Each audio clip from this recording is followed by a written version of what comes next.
I've been a long-haul trucker for nearly 2 decades. Seen every kind of weather, every empty highway, every late-night diner from Kansas to Ohio. I've seen strange things too. Things I can't explain. But nothing compares to what happened on Highway 50 last October. They call it the Devil's Backbone. Long, isolated, no cell service for miles. Locals swap ghost stories about the place. Phantom hitchhikers, cars that disappear into the night. But I never believed in any of that nonsense. I just drove. That's my job. It was around 3 a.m. when I saw the lights. A flickering neon sign glowing red against the dark sky. Last Stop Diner, open 24 hours.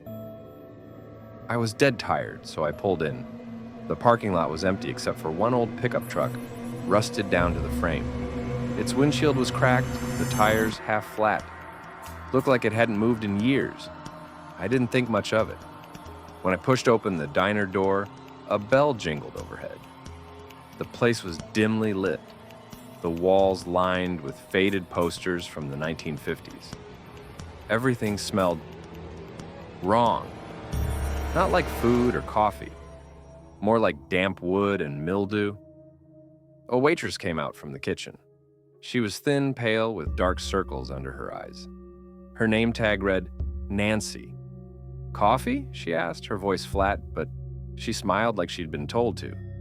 Like someone was watching her and she had to keep smiling.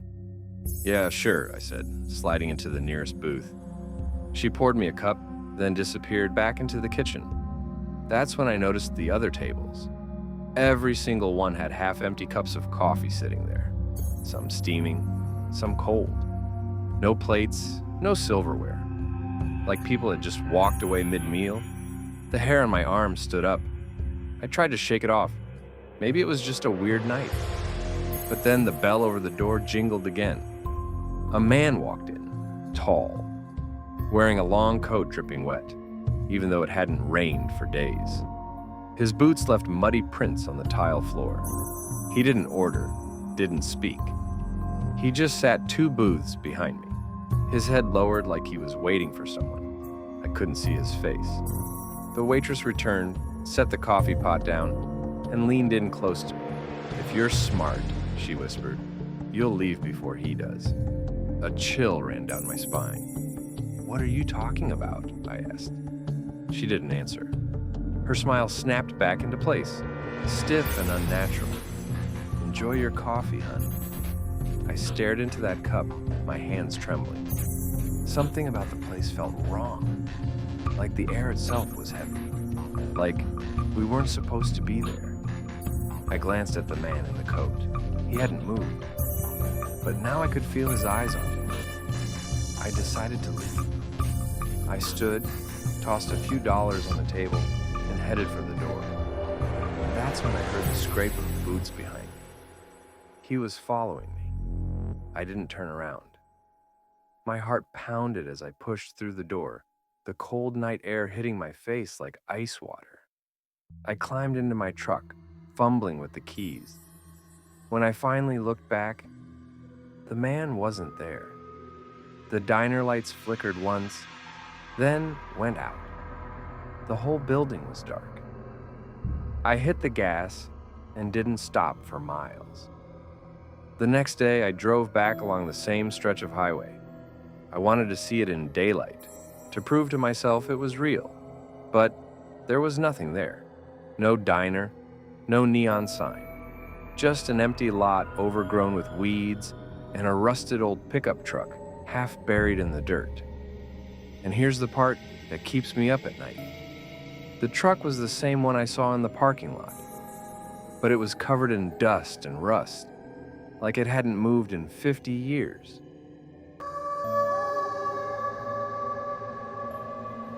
I've been driving cross-country for years, mostly at night. Fewer cars, no traffic, just miles of empty road and the sound of the engine. But there's one night on Route 93 in Nevada I'll never forget. It was late summer, around 2:30 in the morning. The desert was cold, the kind of cold that cuts through your jacket. There's nothing out there, no towns for miles, no gas stations, just sand, mountains, and a black sky full of stars. That's when I saw him. A hitchhiker. He was standing on the shoulder, holding a small duffel bag. Tall, wearing a faded denim jacket, head down like he was exhausted. I don't normally pick up hitchhikers, but something about this guy, I don't know, he looked desperate. So I pulled over. He climbed in without saying much, just nodded and whispered, "Thanks." Headed north. His voice was strange, hoarse, like he hadn't spoken in days. We drove in silence for a while. He kept his duffel bag on his lap, staring out the window. Finally, I tried some small talk. "Rough night?" He didn't look at me when he answered. "Car broke down," he said softly. "Been walking a long time." I nodded. Made sense, except there were no broken down cars anywhere on that road. I'd been driving for hours. After a few miles, I noticed he was shivering. "Cold?" I asked. He nodded again, so I turned up the heater. That's when I caught a glimpse of his hands in the dashboard light. They were pale, too pale, like someone who hadn't seen the sun in years. I tried not to stare, but something about him felt off. Then he spoke again. "There's a diner up ahead." "Can you drop me there?" I said sure. A few minutes later, we saw it. A small diner glowing in the middle of nowhere. Neon sign flickering. Open 24 hours. He asked me to pull over. When I stopped, he reached for the door handle and paused. He turned to me for the first time. His eyes, God, I'll never forget them. Dark, empty, like looking into a well with no bottom. "Thanks," he said, "for the ride." And he got out. I watched him walk toward the diner. But as soon as he passed under the neon light, he was gone. I don't mean he ran off. I mean, he vanished. 1 second he was there, the next, nothing. I sat there frozen, my heart hammering.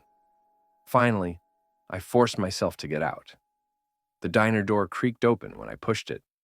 The place was empty. Dust on the tables, broken stools, no footprints on the floor. It hadn't been open in years. I got back in my truck and drove till sunrise, hands shaking the whole way. When I told a local about it later, he just nodded and said, "Yeah, you saw him. The hitchhiker. People say he died on that highway back in '87. Gets picked up every now and then. Always asks for the diner. Always disappears before he gets there." I was driving through Arizona last summer, cutting across the desert on Highway 191. Out there, the sky swallows you whole. No towns, no gas stations. Just sand, rock, and blacktops stretching for miles. It was 3:17 a.m. when I saw the first set of lights. A diner. Flickering neon sign that read, "Last Stop." I didn't remember seeing it on the map, but I was starving, almost out of gas, and falling asleep at the wheel. I pulled in. The diner. The parking lot was empty except for one beat-up pickup truck. Inside, the diner looked frozen in time. Chrome counters, dusty booths, old jukebox in the corner. Behind the counter stood a man, tall, thin, face pale as chalk. "Coffee?" he asked. His voice was flat. I nodded, sat at the counter. He poured it slowly, never breaking the eye contact.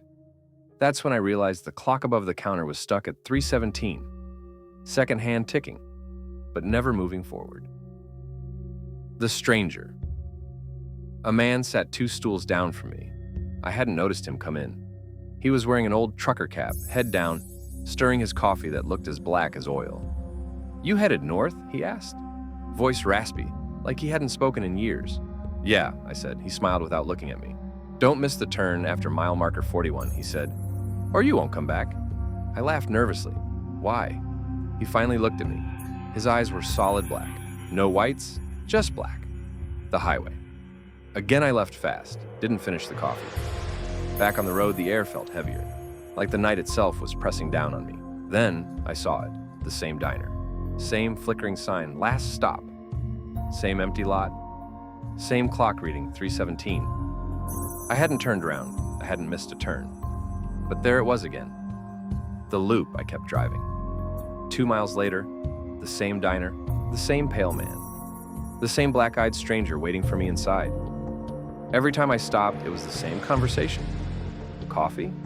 Don't miss the turn after mile marker 41? By the fifth time, I didn't go in. I just kept driving. But the road didn't change. No towns, no exits, no gas stations, just last stop. When the sun finally rose, I was still driving. The fuel gauge was stuck. My phone was dead, and up ahead, the sign flickered. Last stop. Same parking lot. Same clock at 3:17. I think I'm still there.